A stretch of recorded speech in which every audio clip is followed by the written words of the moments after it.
Corky's Great Adventure. Once upon a time, there was a partridge named Corky, to whom the name was very well placed. Cork is a very light material, and the Corky in the tail had her head in the clouds. She spent time complaining about her appearance, outraged by the fact that in the bird kingdom, males are almost always more beautiful and colorful than females of the same species.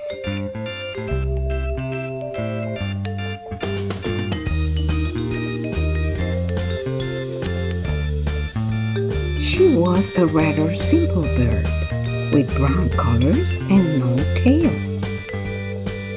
and admired the multicolored plumage of other birds. One day she went so far as to put on a tail of rooster feathers, which turned out to be very uncomfortable, not counting how funny it looked. Corky was still very concerned about her appearance.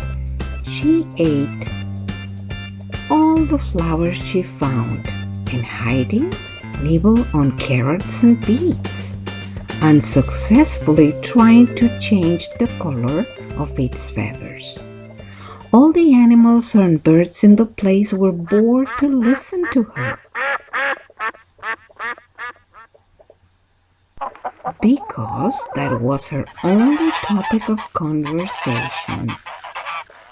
They ran away when they saw her coming. Tired of repeating that she was a very cute and special bird, just as she was, without changing a feather. One day, she was talking about her favorite topic with a group of chatterbug parrots. They gave her an original idea, heard by I don't know who, I don't know where. Easy. You have to go where the rainbow is born, and flying through it, you will get to have its beautiful colors. Are you sure? Corky asked. Completely, the parrot said. Corky decided to follow their advice.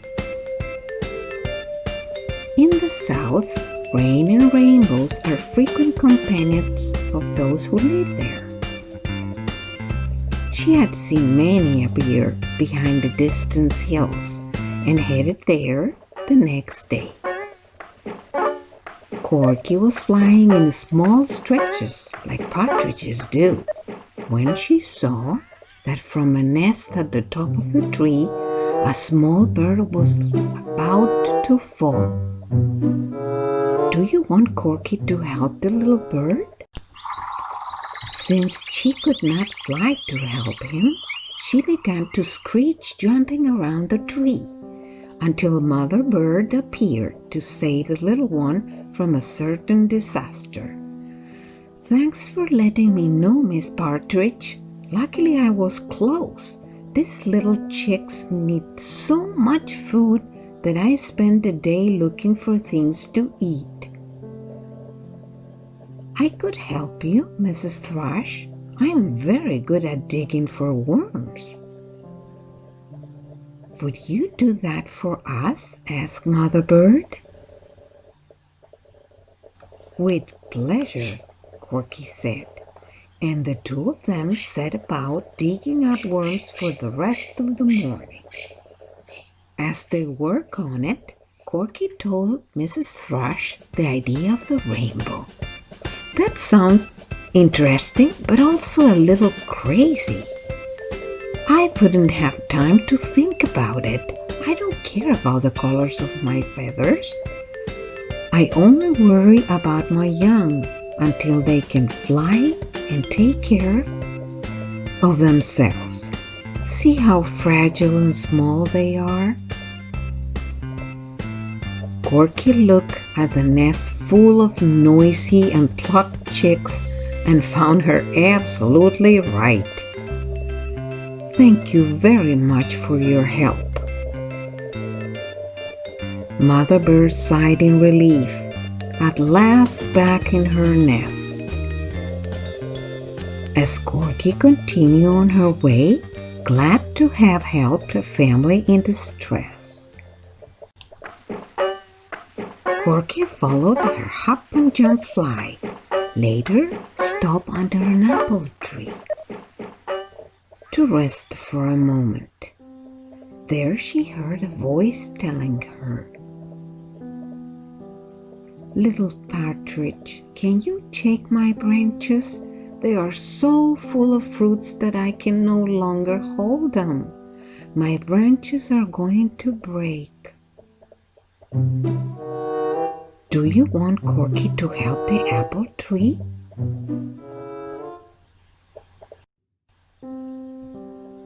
The apple tree was burdened by the weight of so much fruit that no one seemed to care for. Corky said to him, "I'm going to try to relieve you by making the apples fall." Then she began to jump and jump over the branches relentlessly until finally the apple tree had its branches pointing to the sky. "Thank you very much, little partridge," said the apple tree. "You must be tired, and it's late. You could rest in that old barn. It is a warm and safe place to spend the night." So did Corky, who fell asleep like a log, tired but happy, with a new feeling for her, the satisfaction of helping others. The next day, Corky woke up hungry. The apple tree advised her to go to the neighboring farm. They had just plowed the land, and there were probably tasty earthworms, as many birds were flying there. Corky said goodbye to the apple tree and jumped in that direction. The earth was separated in furrows, ready to receive the seeds. As she got closer, she saw that there were hundreds of birds: sparrows, warhawks, tench, and thrushes. The feathers of the birds resembled and confused with the color of the dirt. The partridge came to participate in the feast, and chatting with some birds, told them about the rainbow. They did not think it was a good idea. "It's better to have brown feathers," they say, "so we can rest easy without drawing attention of other animals that may harm us."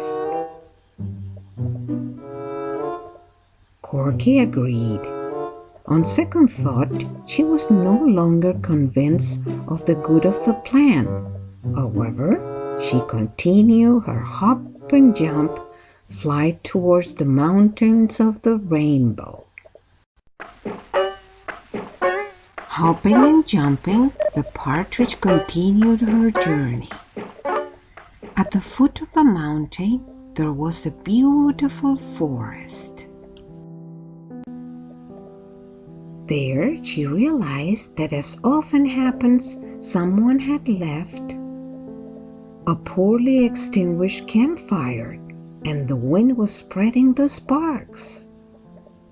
The flames were growing and could cause a disastrous forest fire.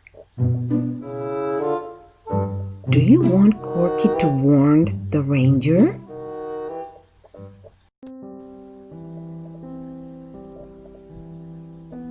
I must do something, Corky thought. In a forest clearing was the guardhouse. Outside, there was a big dog taking his morning nap. Corky easily caught his attention using her typical scream.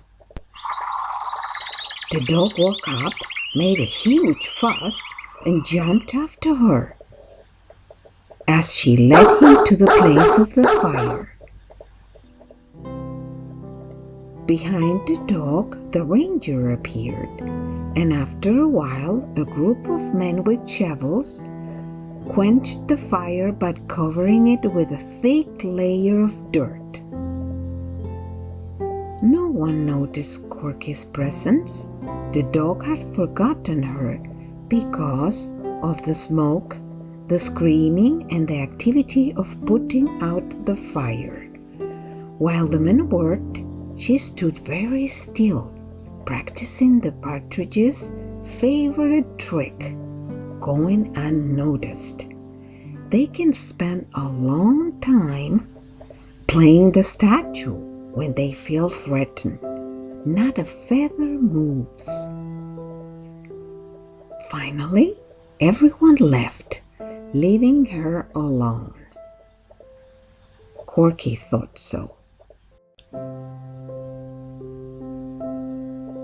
That was risky and very brave of you.